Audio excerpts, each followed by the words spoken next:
Hey everyone, this is Adam Elenbaas from Nightlight Astrology. Today we're going to take a look at this solar eclipse in Aries, followed by Neptune's entrance into Aries through all 12 whole sign horoscopes. This is meant to give you a reminder of the topics that will be activated by this transit. And I'm also going to focus on these two events, the solar eclipse in Aries and Neptune entering Aries, from the standpoint of spiritual individuation. What does that mean? Why am I choosing that theme? We'll talk about that. And then I'll give you some sense of how and where that might be happening through these horoscopes. You could also look back, by the way, at the horoscopes that we did at the beginning of this month of March. For the entirety of the month, we covered all of the Aries transits for all 12 signs. If you go back to those horoscopes, which are usually pinned to the top of the channel, you could also find those for some additional insight from myself, Alex, and Dana. Anyhow, that is our agenda for today. Before we get into it, remember to like and subscribe. We are trying to get to 80,000 subscribers. That's our next goal on the channel. We're well on our way there, but could use your help. If you listen regularly and are not yet subscribed, it's free to do so. You can find transcripts of any of these daily talks on the website, which is nightlightastrology.com. Now, I want to also point you in the direction of some events that are coming up. If you go to the live talks page on the website, you will see that my talk on April 3rd on essential dignities is coming up. If you want to learn more about why we say planets are in their fall, detriment, exile, their domicile or their rulership or their exaltation, and what these things mean and why we use them and how we use them and how you can use them sensitively, why they aren't just prescriptive old categories we should do away with, then you will really enjoy this talk, and it will help you understand the dignities of your own chart. And that can be a huge shift in how you see and understand things in terms of your own birth chart too. So I hope to see you there. When you register, of course, you get the link to attend the webinar, which is next week on Thursday night. But if you can't attend live, you get the recording afterward. Okay, on that note, let's turn our attention to the real-time clock. I'm going to remind you of what is happening this weekend, although I don't think you need any reminder at this point. What we're looking at here is tomorrow. Today's Friday, March 28th. Tomorrow, Saturday, March 29th, we see a solar eclipse in the sign of Aries forming.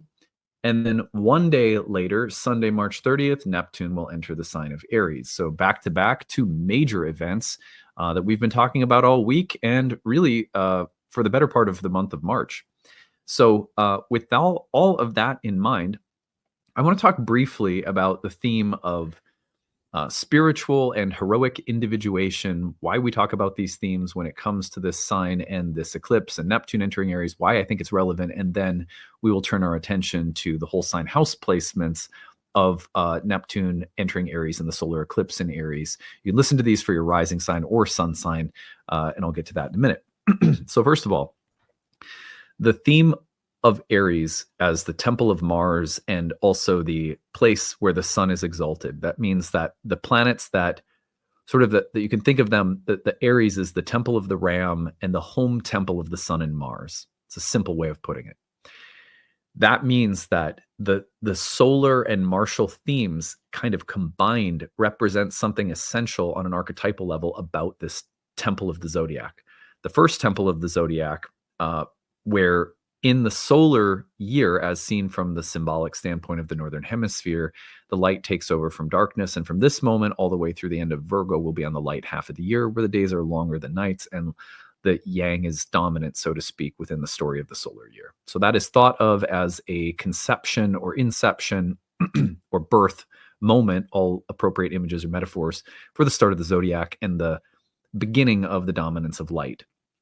Now, sometimes we project onto light and dark a story of morality. Dark is bad, light is good. And I think we do have to go beyond that to understand all of the depth of the zodiac and the story it tells through the solar year. So I don't mean to say, when I say light and dark, don't think of it morally. Think of it more as an exchange of light and dark, a play of light and dark, an exchange of yang and yin, so to speak, metaphysically, that's happening all year round, where both energetic qualities are beautiful and inseparable and equally divine and special. Make sure you think about it that way whenever we're talking about light and dark. But first of all, this is a sign in which the light takes over from the darkness. It emerges out of the darkness. And so you are thinking about the emergence of the child from out of the womb as in birth. the sign of Aries was not literally associated with the first house, but it does share something in common with the idea of the rising sun. And so there's a really beautiful way in which we can think about this sign as inceptional, conceptional, birthing, starting, new endeavors, a pioneering quality. Wherever there is a heroic, courageous quality, we're often talking about Mars, and this is one of the temples of Mars. Whenever we're talking about the feeling that our life has a special purpose that we are meant to find or realize, we are often talking about the sun. This is the place of the sun's exaltation. And so when we combine those things, we get the sort of heroic, courageous quest to find, discover, realize a purpose within ourselves.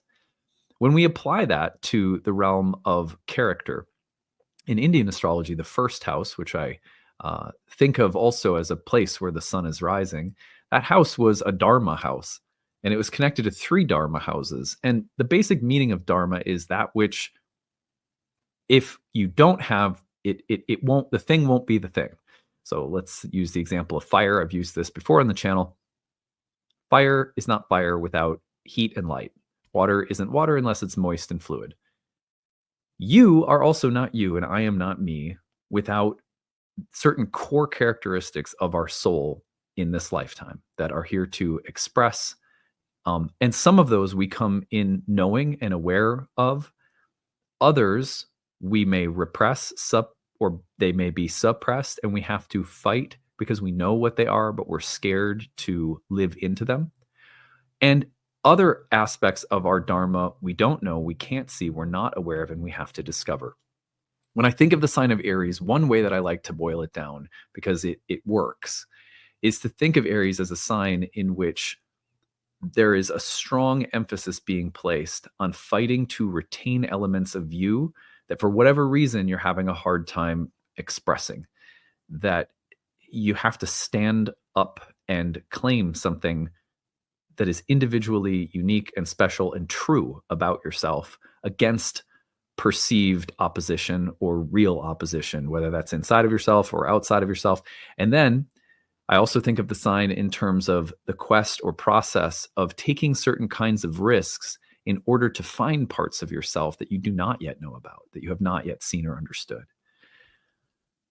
So the shadows of these things can, of course, be being domineering, being bullying, being overpowering, in trying to force yourself on other things or people, and not allowing other space enough for other people to also be individuals with a right to be themselves as well. Not surprisingly, Aries are often very sensitive to underdog stories or people who are being oppressed or bullied. They'll often show up as guardians, advocates, defenders of those who are being attacked or assaulted for being themselves. So really strong themes with Neptune entering Aries and a solar eclipse in Aries that we can think about with respect to the process of individuation. Now, that process, when it's understood not merely as the development of character and kind of like our basic ego qualities in this lifetime. And I don't think of ego as a bad word here. I'm just saying, like, your temporary, limited, this lifetime body and identity. When we think about the process of defending, advocating for something essential about who we are, or discovering parts we have not yet discovered, and we marry that with a process of spiritual illumination from within, that this process is sacred and holy, and that it has to do with tapping into something that is divinely imprinted upon us. Like this, what I'm discovering about me is what God or the universe made me to be. What I'm standing up for that I maybe am afraid to express is what the universe or divinity imprinted on my heart. And I have to fight for that, in a, not fight as in win or beat people up, but I have to stand up for that somehow. Those kinds of themes are the ones that I'm thinking of when I think of Neptune entering Aries, along with a solar eclipse in Aries. I have to discover this part of myself that I haven't discovered, take some risks, or I have to defend or develop and nurture some part of me that I'm scared of, or I don't have an easy time expressing, or I'm afraid of opposition. And I have to do those things because I know that if and when I do, there's a process of illumination, of spiritual evolution that will take place, and it's calling me inside. I can feel it.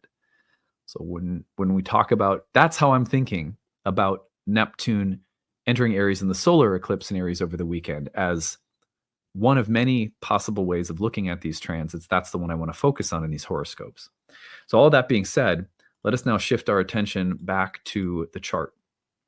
And what I'm going to do is just advance this ever so slightly. Okay. Now, I'm going to change this chart so that the only thing that you can see are the sun, the moon, and Neptune. This way we have the picture of the eclipse and the ingress before us. So let us now back this up just slightly. Oh, of course, I'm going to get it just like this, aren't I? There we go. Got them all in the same house now. Okay, so I'm going to just remind you of the topics. Where might you see these themes of spiritual individuation occurring? If you are an Aries sun or rising, you listen to this for either. I recommend your rising sign because it will correspond with the whole sign house version of your birth chart, and that means the transits are where they actually are in your birth chart. But sun or rising for Aries, in the first house, this is the quintessential house that has to do with dharma and identity, with body, and with what is most core and defining about who you are. This is, in a way, the only house that was referred to as the native's body, spirit, and soul. And so this is very fundamental and existential for Aries right now, for Aries folks. Let's go forward and we will move this along.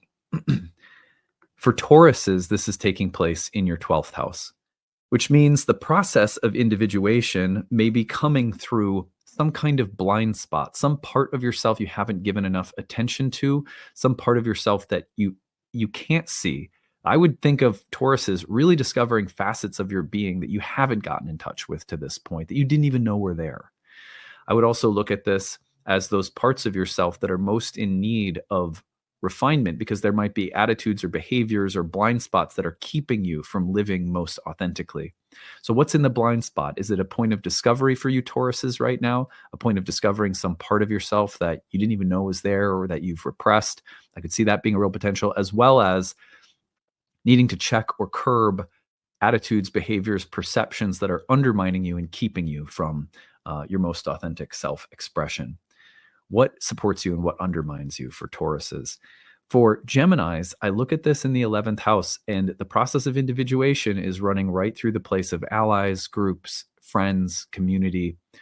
What wishes and aspirations do you have for the future? And how are those wishes and aspirations connected to parts of yourself that need to be cultivated or that need to be advocated for?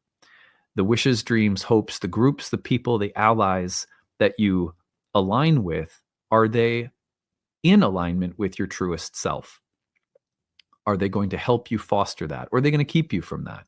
These are the kinds of questions I could see right now for Geminis becoming really important. For Cancers, we see that these planets are landing in your 10th house.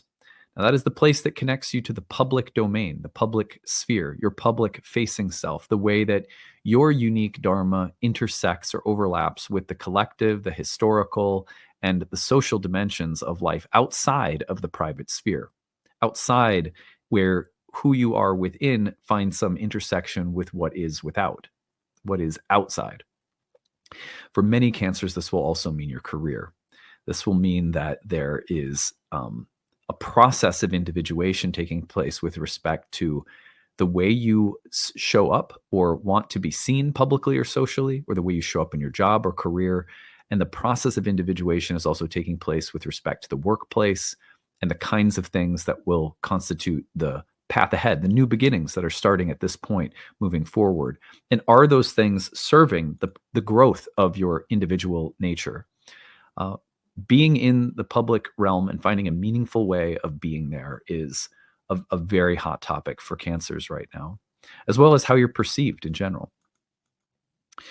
For Leos, we're looking at this in the 9th house, the place of higher wisdom, the higher mind, your moral, spiritual, philosophical convictions, gurus, sages, teachers, travel abroad. It's interesting to think that the process of individuation for Leos right now is deeply rooted in what you're learning, what you know or feel to be true, what kinds of new insights or subjects or topics you're studying or developing some mastery or knowledge of, or even the topic of teaching, maybe developing some new parts of yourself with respect to your capacity to teach others. I like this as a place where if you pursue and develop your faith, your beliefs, your convictions, your understanding, that these things will contribute to the development of your dharma right now. Your individuation happens through the ninth house. What is that calling for right now for you, Leos? For Virgos, we're taking this into the eighth house. And at this point, I'm going to, hold on, let me just back this up a touch. I'm not going to be able to get them all in the same house, but you can see that Neptune is just about to move into the eighth there for Virgos. So with this taking place, the thing that comes to my mind for Virgos has to do with which kinds of bonds. The eighth house has so much to do with our bonds, the bonds we share with others, the contracts we hold. It could be financial, it could be legal, contractual, but also emotional, karmic, psychological. What are the contracts that we need to liberate ourselves from because they are holding us back from some authentic part of ourselves?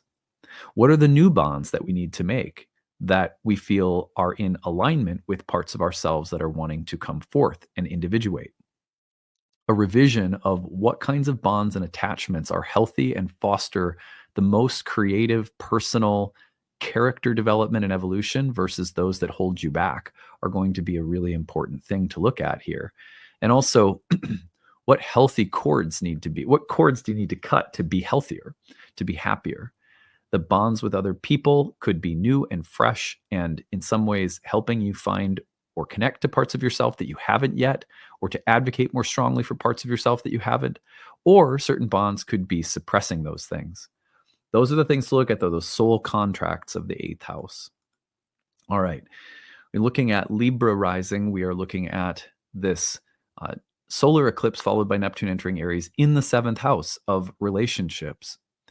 This is a very powerful place because for Librans who are natural harmonizers, natural children of Venus, the emphasis on Mars in the seventh suggests that you have to distinguish yourself from other people in meaningful ways, or other people may need to distinguish themselves from you. It is not always a good idea to keep the peace if it comes at the cost of some authentic part of yourself becoming repressed or being suppressed. It is also really important to note that power differentials, power dynamics be explored and looked at and evaluated. And if there are power dynamics that are unhealthy, that you let go of them. If there's power dynamics that are difficult but necessary, like you take a turn being strong or leading or just deciding what will be done, and then someone else does, and that's uncomfortable for you to be in the position of leadership in a relationship, but you need to, then this transit could be all about cultivating a healthier individuality and assertiveness within your relationships. And it could also be a time in which you realize that some people are overpowering and overwhelming, and you've been just keeping the peace, but it's time to say something and do something, because you can't be in a dynamic with someone who's walking on you. These are the kinds of things I imagine going on for Libras right now. Interpersonal relationships, marriage, sexuality, any kinds of partnerships. For Scorpios, this combination takes place in your sixth house. So these solar eclipse followed by Neptune entering the sixth. This is a place of labor and sacrifice, as well as the things that we fight for. What is worth fighting for right now? What is worth working and sacrificing for? Where is more effort required in order to be yourself, discover something about yourself, advocate for yourself, feel and look and be the way you want to be in psychic, physical terms, whatever the case may be?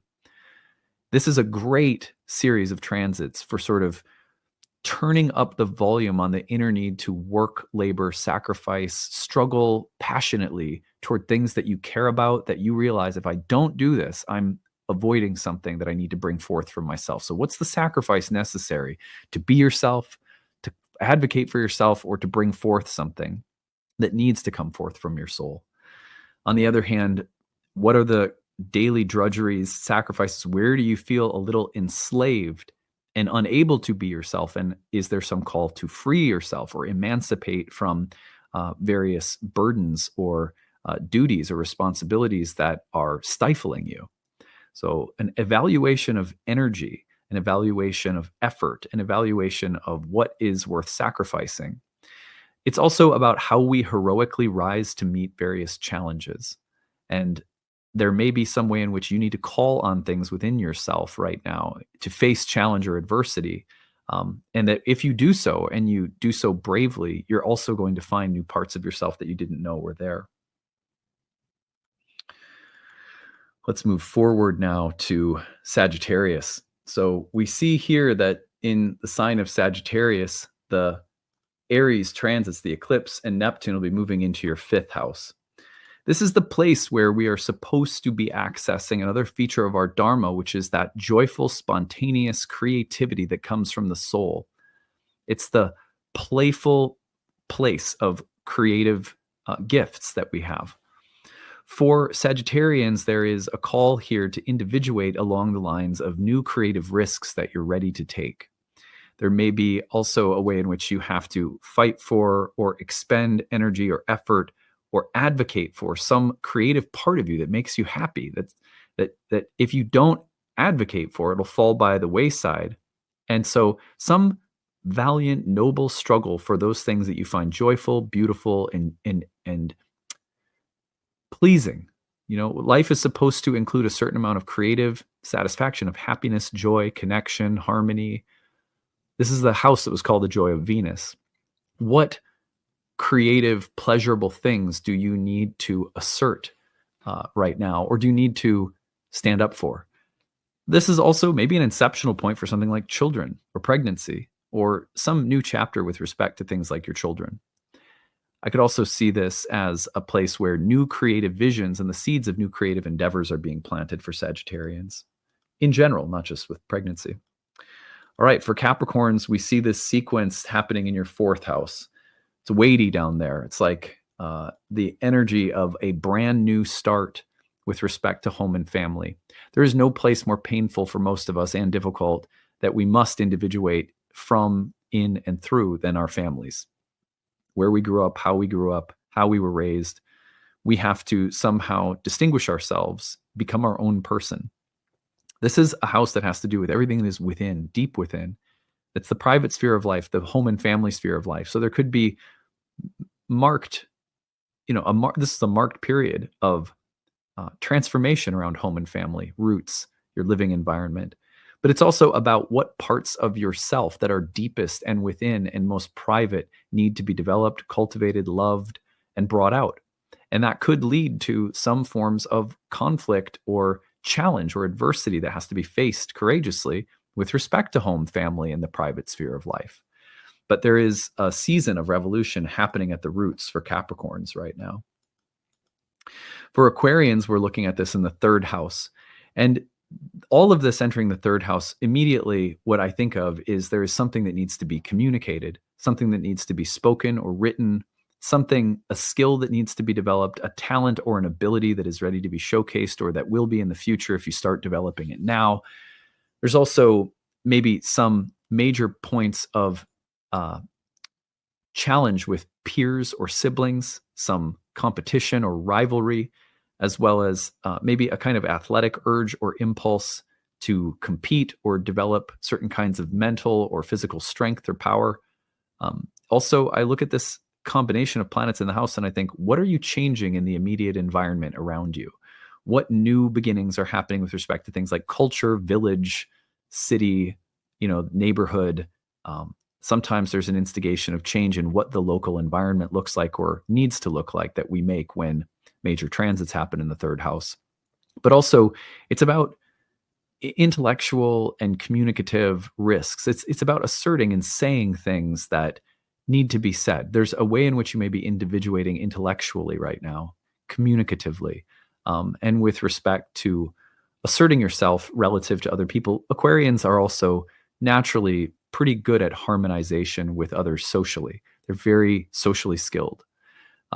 This is maybe a little bit rough around the edges in the way that you need to convey or communicate things. Otherwise, your need to belong or identify with various groups or collectives could become a form of self-repression. So be careful of that and let yourself speak your mind without burning bridges.